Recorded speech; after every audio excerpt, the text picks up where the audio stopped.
अल्लाह ताला ने कोई भी चीज़ जिहड़ी आ बगैर फ़ायदे तो नहीं कीती, पैदा फ़ायदे तो। वो जिस तरह बाबा जी कह गए आ, कख ओले लख है भाग भरीए, बस सेम चीज़ है जी। इनू पुट्ठ कंडा कहंदे आम जबान च, हकीमां दी की कहंदे वो तो कोई हकीम ही दसूगा, लेकिन बहुत मुफीद है। खसूसन बच्चों नू डवा हो जाता ना, डवा, डवे दे विच एदी गल करदा मैं, एदी है जिहड़ा डवे दियां दवाइयां च एदी बनदी है जी, वो जिहड़ी हकीम बनाते आ। होर चीज़ां दी भी बनदी होएगी, एदी भी बनदी होएगी। नाल अक्क दिसन डिया आ, ओहदी नहीं गल कर रहा मैं, डवे दी कर रहा। वो अल्लाह दी शान है। गल है कि जानन दी, जिहड़ा कोई जाने नाल जो हाँ इत्थे भी होया आ, अक्क भी है।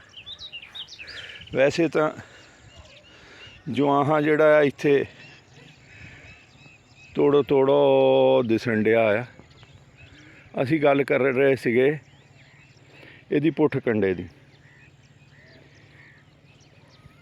वो कहंदे ना, जिसने अपने आप को पहचाना उसने मुझे पहचाना। तो गल है पहचान दी। पहचान वाले नूं ही हुंदी है।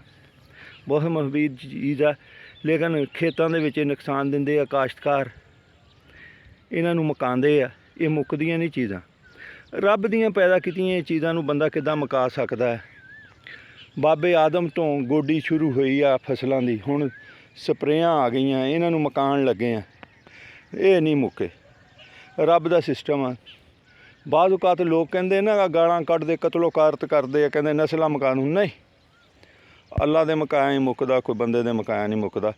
हसदे रहो तो बसदे रहो, शाद रहो तो आबाद रहो। अल्लाह ताला सब नूं आसानियां अता फरमाए और आसानियां बनण दा शर्फ अता फरमाए।